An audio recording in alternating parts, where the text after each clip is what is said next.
Welcome to ordinary unique coaching classes. I hope you guys are doing well. तो previous lecture में हमने complete कर लिए थे अपने एक्सरसाइज 5.2 के एग्जाम्पल नंबर 1 to 5। आज के लेक्चर में हम करने वाले हैं बाकी जो रिमेनिंग एग्जाम्पल्स हैं हमारे एग्जाम्पल नंबर 6 to 10। तो लेक्चर स्टार्ट करने से पहले अगर आप चैनल पर नए हो तो चैनल को सब्सक्राइब कर दो। तो स्टार्ट करते हैं आज का lecture. Example number 6 is show that n raise to power minus k sigma k n is equals to sigma minus k n. अब आपको अगर ध्यान हो तो हमने सिग्मा फंक्शन का जब किया था टॉपिक तो उस टाइम पे हमारा ये फंक्शन आया था सिग्मा के एन, जो कि होता क्या है sum of kth parts of the positive divisors of N. Sigma function में हम सिंपली क्या कर देते हैं, जो भी हमारे पास एन है उसके जितने भी डिवाइजर्स हैं उन सभी का सम कर देते हैं। सिग्मा के एन का मतलब क्या है, sum of kth parts of the positive divisors of N. N के जो भी पॉजिटिव डिवाइजर्स होंगे उनकी हम पार क्या कर देंगे, के। क्लियर। तो इसका सॉल्यूशन देखते हैं। सबसे पहले आपको सिग्मा फंक्शन गिवन है तो हमें डिवाइजर्स तो लेने ही पड़ेंगे, क्योंकि सिग्मा फंक्शन क्या होता है, sum of divisors of N. तो हमने यहाँ पे d1 d2 up to dr ये पॉजिटिव डिवाइजर्स ले लिए एन के। अब हमें देखना है सिग्मा के एन के लिए, क्योंकि लेफ्ट हैंड साइड और राइट हैंड साइड दोनों हमारा सिग्मा के एन फंक्शन का यूज है। इसे हम यहाँ पे बता देंगे क्या होता है, sum of kth parts of the positive divisors of N. तो ये सारे के सारे पॉजिटिव डिवाइजर्स हैं, इन सभी की पार हम कर देंगे के, d1 raise to power k, d2 raise to power k up to dr raise to power k, और इन सभी को कर देंगे ऐड, बिकॉज सिग्मा फंक्शन में क्या होता है, हमारा एडिशन होता है। ये हो गया आपका। तो ये थी जनरल चीज जो हमें आगे यूज होगी। अब हम ले लेते हैं इसकी लेफ्ट हैंड साइड और इसे हम प्रूव करेंगे राइट हैंड साइड के इक्वल। तो लेफ्ट हैंड साइड आपने ली यहाँ से। अब देखिए n raise to power minus k है, अगर मैं इसको डिनोमिनेटर में लेके जाऊँ तो n रेज टू पावर के हो जाएगा, पावर आपकी पॉजिटिव हो जाएगी। देन सिग्मा के n की जो वैल्यू है वो आप यहाँ से पुट कर सकते हैं। इसे आप कोई भी इक्वेशन दे लो, equation number 1। From equation number 1 you can put the value of sigma k n which is this. आपने वैल्यू पुट कर दी, divided by n raise to power k आपका एज इट इज रहेगा। अब आपको क्या करना है, ये जो डिनोमिनेटर है ये सभी न्यूमरेटर के साथ आप क्या कर दो, एक्सपेंड कर दो, इसको सभी में डिवाइड कर दो।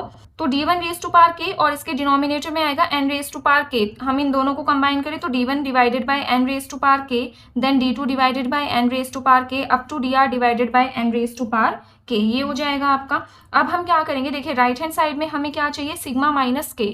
तो हम सिग्मा के फंक्शन ही रखेंगे, बट जो के है उसे हम नेगेटिव बना देंगे। तो के को नेगेटिव बनाने के लिए आप क्या करोगे, इसे रेसिप्रोकल कर दो। जो न्यूमरेटर है वो डिनोमिनेटर में जाएगा और जो डिनोमिनेटर में है वो न्यूमरेटर में जाएगा। तो आपकी जो पार है वो हो जाएगी नेगेटिव, जो कि हमें एक्चुअल में चाहिए अपने राइट हैंड साइड में। तो आप क्या करेंगे, d/1 को कर देंगे, d1/n को कर देंगे n/d1, then n/d2 up to n/dr। तो पार इनकी क्या हो जाएंगी, नेगेटिव हो जाएंगी, जो हमें एक्चुअल में चाहिए था। अब देखिए n/d1 n/d2 up to n/dr ये सारे के सारे क्या हैं, आपके n के पॉजिटिव डिवाइजर्स हैं। तो इसे हम क्या लिख सकते हैं, सिग्मा फंक्शन में, मतलब इसे हम सिग्मा फंक्शन जो है वो मान सकते हैं। बट इनकी जो पार है वो माइनस के है, तो हम सिग्मा के एन ना लेके हम इसको लेंगे सिग्मा माइनस के एन। तो देखिए लेफ्ट हैंड साइड आपकी वही जो यहाँ पे था आपका n raise to power minus k sigma k n, left hand side आपकी वही रही, और राइट हैंड साइड में क्या हो गया आपका, ये सभी वैल्यूज मिला के sigma minus k N. I hope ये एग्जाम्पल आपको क्लियर हो गया होगा। जैसे हमने 3, 4, 5 एग्जाम्पल किए थे ना, उसी के ही जैसा है। आपको एक बार प्रैक्टिस करनी पड़ेगी, बाकी सारा इसमें सेम है, वही थ्योरम्स का यूज हो रहा है हमारा। ठीक है, let's move on to example 7। Now example number 7 is for any positive integer n prove that sigma of 3n plus 2 is congruent 0 modulo 3। तो अगर आपको याद हो चैप्टर नंबर 2 में हमने यही सभी रिलेशंस काफ़ी अच्छे से पढ़े हुए हैं। तो उसमें हमारे पास क्या रिलेशन होता था, a is congruent b mod m। Clear. तो इस रिलेशन से हम क्या लिख सकते थे, m divides a minus b, यही लिखते थे हम। अगर a is congruent b mod m है तो m a माइनस b इनके डिफरेंस को क्या करेगा, डिवाइड करेगा। सेम इसी तरीके से आप इस रिलेशन को कंपेयर कर सकते हैं, a is congruent b mod m, then m divides means 3 divides sigma 3n plus 2 minus zero करेंगे तो कोई इफेक्ट नहीं पड़ेगा। सो एट लास्ट हमें प्रूव क्या करना है, ये कंडीशन हमें प्रूव करनी है। ठीक है, तो सबसे पहले हम लेट कर लेंगे इसका कोई भी डिवाइजर, किसका, 3n प्लस 2 का, क्योंकि हमें 3n प्लस 2 के लिए कंडीशन प्रूव करनी है। तो आपने यहाँ पे d डिवाइजर लेट कर लिया, किसका, 3n प्लस 2 का। Let d be the divisor of 3n plus 2। अब मैं आपको एक एग्जाम्पल से समझाऊंगी कि इसके आगे करना क्या है। देखिए यहाँ पे अब मैं आपको कहती हूँ कि 3 जो है वो 3n को डिवाइड करता है, तो क्या 3n प्लस 2 को भी डिवाइड करेगा, नहीं करेगा, क्योंकि 3 and 3 दोनों आपस में विजिबल हैं। बट जैसे ही आपने उसमें 2 ऐड कर दिया, ठीक है, तो जो 3 है वो 3n+2 को डिवाइड नहीं करेगा, because 2 is not divisible by 3, ठीक है ना।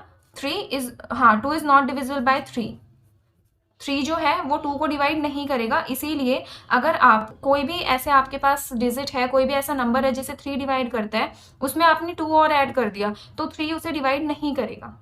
क्लियर। तो यही समझते हुए मैं आपको यहाँ पे सेम इसी तरीके से है। अब जो d है वो 3n+2 का डिवाइजर है, ठीक है। तो 3n+2 में से अगर मैं 2 को हटा दूं तो दैट मीन्स d डिवाइड्स 3 नहीं करेगा, क्योंकि अब d 3n+2 को डिवाइड कर रहा था, ये अलग फॉर्म है। अब मैंने उसमें से क्या कर दिया, +2 एलिमिनेट कर दिया, हटा दिया। जैसे मैंने यहाँ से इसमें क्या किया था, मैंने +2 ऐड कर दिया था, तो 3 डिवाइड नहीं कर रहा था 3n+2 को। सेम इसी टाइप से मैंने क्या कर दिया, यहाँ से +2 हटा दिया, तो d does not divide 3। d 3 को डिवाइड तभी नहीं कर रहा है जब इनका कोई कॉमन फैक्टर नहीं है ना। अगर इनमें कोई d और 3 का कॉमन फैक्टर होता तो d जो है वो 3 को डिवाइड कर देता। तो इससे हम क्या लिख सकते हैं, this implies that d and 3 are composite number, और जो कोई भी दो नंबर्स कंपोजिट होते हैं उनका जीसीडी होता है 1 के इक्वल। दैट मीन्स इन दोनों में कोई भी कॉमन फैक्टर नहीं है, इसीलिए d 3 को डिवाइड नहीं कर रहा है। आई होप आपको ये कंडीशन समझ में आ गई होगी with the help of this example.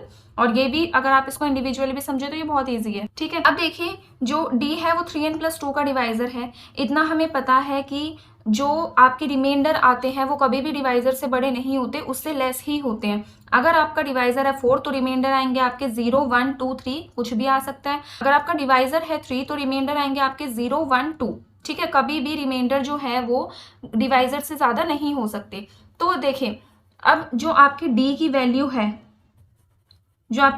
Value है, वो 3 वैल्यूज हो सकती हैं आपकी, या तो 3k+0, या फिर 3k+1, या 3k+2। 3k+3 नहीं हो सकती क्योंकि 3 तो आपका डिवाइजर है। रिमाइंडर, ये यहाँ पे रिमाइंडर डिनोट करते हैं 0, 1, 2, तो ये 3 रिमाइंडर्स आपके हो सकते हैं, ठीक है। आपको चेक करना है इनमें से कौन कौन सी फॉर्म पॉसिबल है। तो हम यहाँ पे देख रहे हैं 3k+0, इसे हम सिंपली ऐसे भी लिख सकते हैं d is equal to 3k।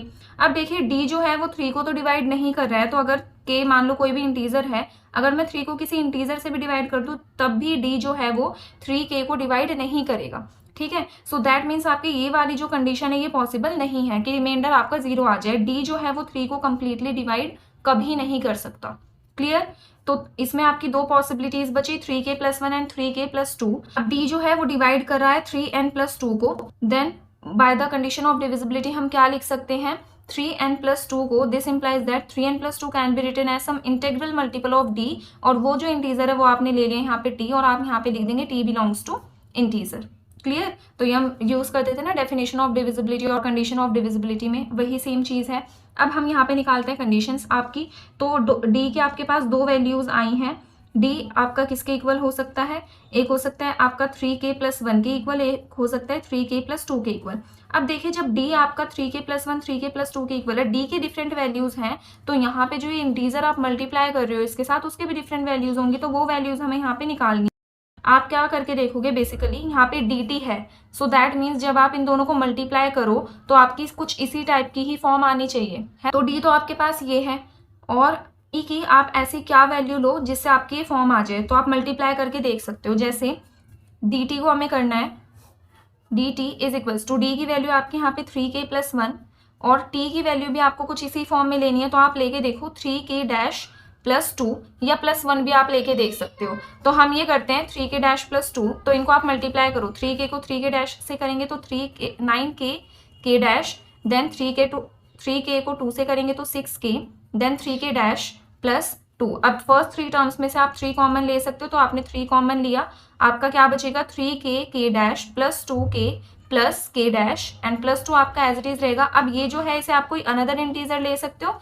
Let's say मैंने ले लिया यहाँ पे, wait a minute, let's say मैंने ले लिया यहाँ पे n, तो 3n+2, देखिए वही फॉर्म आ गई जो हमें चाहिए थी यहाँ पे, है ना, 3n+2 की फॉर्म। तो दैट मीन्स हमने यहाँ पे t को जो 3k-+2 लिया है ये परफेक्ट है, तो हमने यहाँ पे ले लिया 3k-+2। अब आप देखेंगे इसके लिए यहाँ पे d है आपका 3k+2, और t को आप क्या लेंगे, तो आप वही मल्टीप्लाई करके देखेंगे, तो t को अगर आप यहाँ पे लेंगे 3k-+1, तो आपके इन दोनों को जब आप मल्टीप्लाई करेंगे तो आपकी फॉर्म यही आएगी 3n+2। तो बेसिकली आपको क्या देखना है, मल्टीप्लाई करके देखना है, जो भी आपकी वैल्यूज आती हैं जो कि इस फॉर्म को सेटिस्फाई करें। एट लास्ट मल्टीप्लीकेशन के बाद आपकी ये फॉर्म आनी चाहिए अकॉर्डिंग टू दिस रिलेशन। अब देखिए दोनों ही केसेस में अगर आप देखो तो 3 जो है, जब आप इन दोनों को ऐड करके भी देखोगे तो 3 जो है वो d प्लस टी को डिवाइड करेगा ही करेगा। कैसे, मैं आपको बताती हूँ। अब देखिए आपके पास ये 2 केसेस आए हैं, दोनों ही केसेस में अगर आप d प्लस टी करते हो, देखिए हम देख लेते हैं एक बार। d plus T that means 3k plus 1 plus 3k dash plus 2। तो ये क्या हो जाएगा आपका 3k plus 3k dash and 1 plus 2 is 3। अब इसमें से आप क्या ले सकते हो, 3 कॉमन ले सकते हो, तो आपके पास बचेगा k plus k dash plus 1।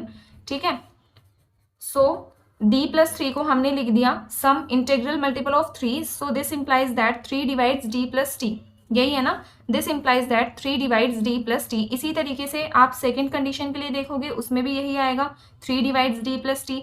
तो इसी फॉर्म में हम जितने भी डिवाइजर्स हैं 3n प्लस 2 के, उन्हें पेयरअप कर सकते हैं। अब पेयरअप करेंगे तो ये एडिशन ही तो है ना एक तरीके से। डी भी क्या है, 3n प्लस 2 का डिवाइजर है।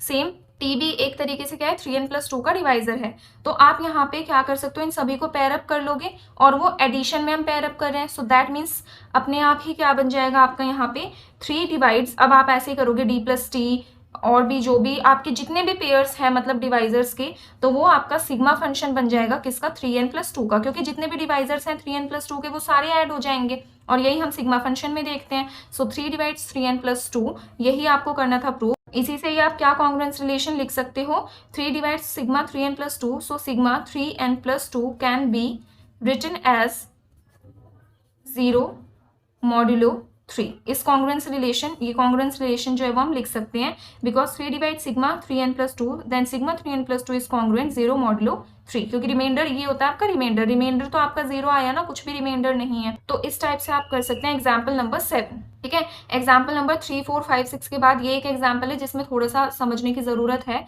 तो आप इसको एटलीस्ट 2 टाइम्स प्रैक्टिस करेंगे ताकि आपको अच्छे से क्लियर हो जाए, और अगर कोई डाउट है तो कॉमेंट सेक्शन में कॉमेंट करके आप पूछ सकते हैं।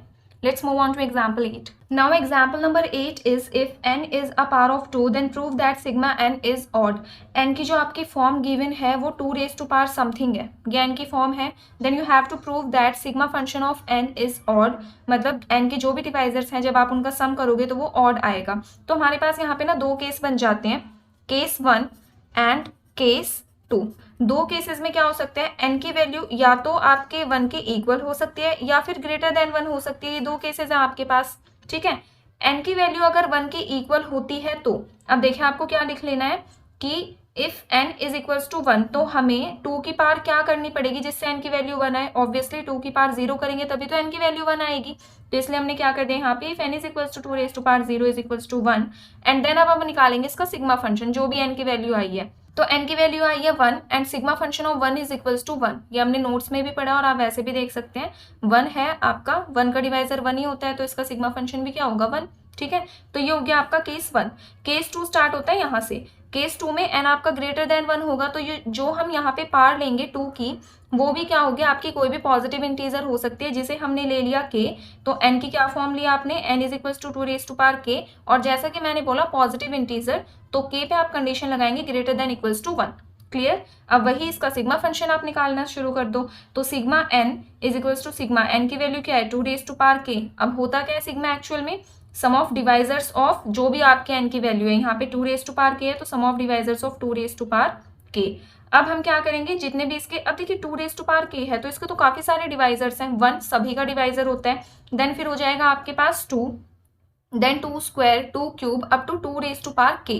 क्लियर, क्योंकि 2 रेज टू पावर k है मीन्स 2 इंटू 2 इंटू 2 इंटू 2, तो 2 की कितने भी आप पावर ले लो, 2 रेज टू पावर 0 से स्टार्ट हो जाओ, 2 रेज टू पावर 0, देन आपके पास हो जाएगा 2 raise to power 1, 2 raise to power 2 up to जहां तक ये वैल्यू जा रही है 2 रेज टू पावर k। तो 2 रेज टू पावर 0 आपका हो जाएगा 1, देन फिर वही 2 raise to power 1 is 2, 2 raise to power 2 3 up to 2 raise to power k। ये सारे डिवाइजर्स हैं। सिग्मा फंक्शन में हम करते हैं सभी डिवाइजर्स को ऐड, तो आपने 1 2 अप टू 2 के सबको क्या कर दिया, ऐड कर दिया। अब हमारे थ्योरम 1 में जो वैल्यू थी हमारे सिग्मा फंक्शन की, वो हम यहाँ पे यूज करेंगे। तो जनरल वैल्यू क्या थी मैं आपको यहाँ पे बता देती हूँ, P R raise to power k R plus 1 minus 1 divided by P R minus 1, ये थी आपकी वैल्यू सिग्मा फंक्शन की। अगर जनरली आपको निकालना हो सिग्मा फंक्शन तो वही देखें यहाँ पे यूज की गई है। पी आर मतलब जो भी आपका प्राइम नंबर है वो, तो प्राइम नंबर यहाँ पे हमारा है 2, raise to power k R plus 1, तो के आर मीन्स जो भी आपकी पॉजिटिव पावर है वो, तो यहाँ पे हमने लिया के, तो के plus 1 minus 1 divided by P R minus 1, P R is 2, 2 minus 1 is 1, तो डिनोमिनेटर हो जाएगा 1, वैल्यू रहेगी आपके पास ये। अब आप देखिए, अब हमें चेक क्या करना है, देखिए यहाँ पे क्वेश्चन में, then prove that sigma N is odd, तो 1 तो हमारा ऑड हो गया था, केस 1 इज ट्रू, केस 2 में हमें देखना है क्या ये वैल्यू आपकी ऑड होगी। ऑब्वियसली ये वैल्यू ऑड होगी, कैसे, देखिए 2 raise to power k plus 1 तो आपका इवन होगा, के की आप कोई भी वैल्यू पुट करके देख लो, अगर आप 3 भी पुट करते हो तो 3 plus 1 is 4 and 2 raise to power 4 is 16।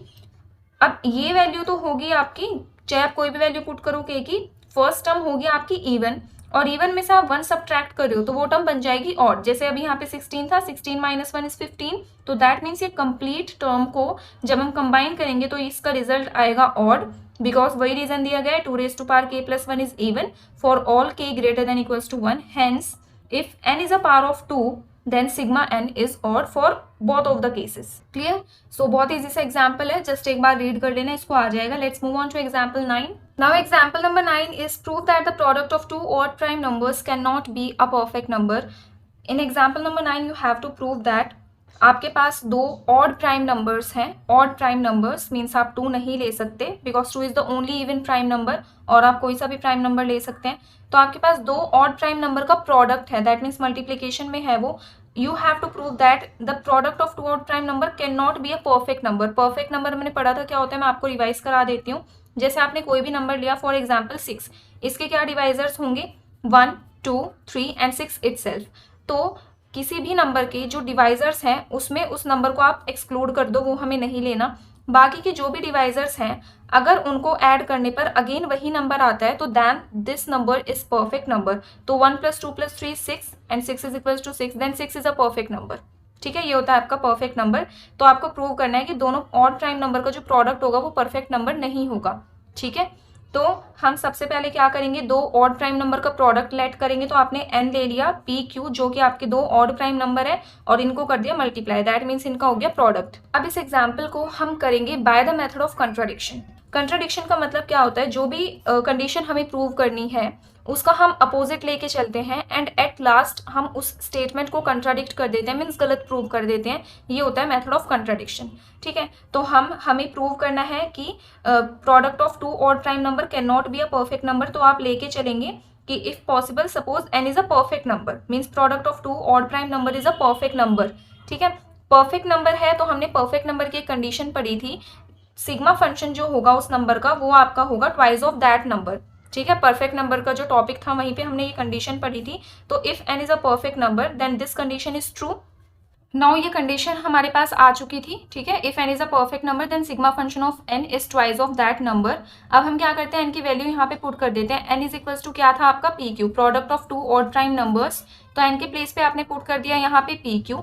अब देखिए हमने एक थ्योरम की थी, थ्योरम नंबर 2, उसमें हमारा क्या था कि जो सिग्मा फंक्शन होता है और जो डिवाइजर फंक्शन होता है वो दोनों ही फंक्शंस मल्टीप्लिकेटिव फंक्शंस होते हैं। मीन्स अगर आपके पास दो कोई भी इंटीजर्स हैं एम एन, तो आप उन्हें कैसे लिख सकते हो, sigma of N into sigma of N. ये होती है आपकी मल्टीप्लिकेटिव आइडेंटिटी। तो वही हमने यहाँ पे यूज करा है, बल्कि आपको यहाँ पे रीजन लिखना चाहिए, लिखेंगे आप यहाँ पे because sigma is multiplicative function, sigma is multiplicative function, ये आप डाल देंगे यहाँ पे रीजन इसका। ठीक है, तो sigma P Q is equals to sigma P into sigma Q, right hand side आपके एज इट इज रहेगी। अब देखिए sigma P sigma Q, P and Q दोनों ही आपके क्या है, ऑड प्राइम नंबर्स हैं, या फिर सिंपली आप प्राइम भी कह सकते हो। ये प्राइम के लिए भी एप्लीकेबल है जो मैं चीज़ आपको बता रही हूँ। तो नोट्स में हमने पढ़ा था कि कोई भी अगर प्राइम नंबर है तो उसके सिग्मा फंक्शन की वैल्यू उससे 1 मोर आएगी। मीन्स जैसे मैं कोई भी प्राइम नंबर ले लेती हूँ, फॉर एग्जाम्पल सिग्मा ऑफ 3 मैंने लिया, तो इसके जो डिवाइजर्स होते हैं वो होते हैं आपके पास 1 एंड 3, और सिग्मा फंक्शन में हम डिवाइजर्स का क्या करते हैं, सम करते हैं। तो आपने 1 + 3 किया, ये आया 4।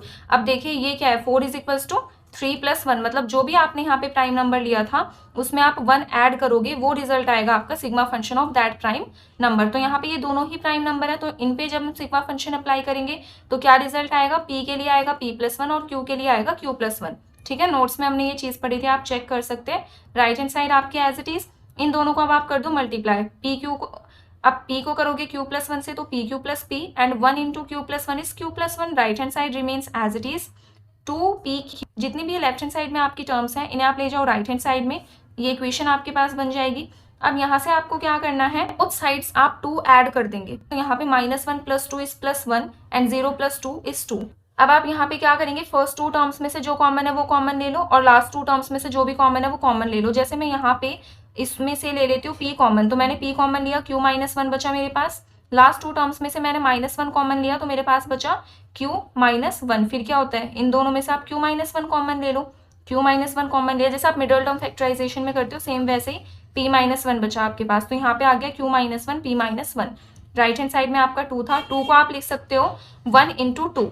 p - 1 एंड q - 1 का प्रोडक्ट आपका 1 × 2 के प्रोडक्ट के इक्वल है। तो दैट मीन्स यहाँ पे जो 4 कंडीशंस एग्जिस्ट करती हैं, आपकी जो p - 1 है उसकी वैल्यू या तो 1 हो या 2 हो। ठीक है, तो p - 1 या तो 1 हो या फिर 2 हो, या फिर q - 1 आपका 1 और 2 हो। q - 1 = 2 और q - 1 = 1। ये 4 कंडीशन आपके यहाँ पे एग्जिस्ट करती हैं। तो यहाँ से आप p की वैल्यू निकालेंगे कि p = 1 + 1 means 2, q = 2 + 1 is 3, p = 2 + 1 is 3 and q = 1 + 1 is 2। तो ये कंडीशन आपकी हो सकती है। ठीक है, अब देखिए यहाँ पे जैसा कि हमने लिया था p और q are odd prime numbers, but p की वैल्यू तो यहाँ पे इवन प्राइम नंबर आ गई।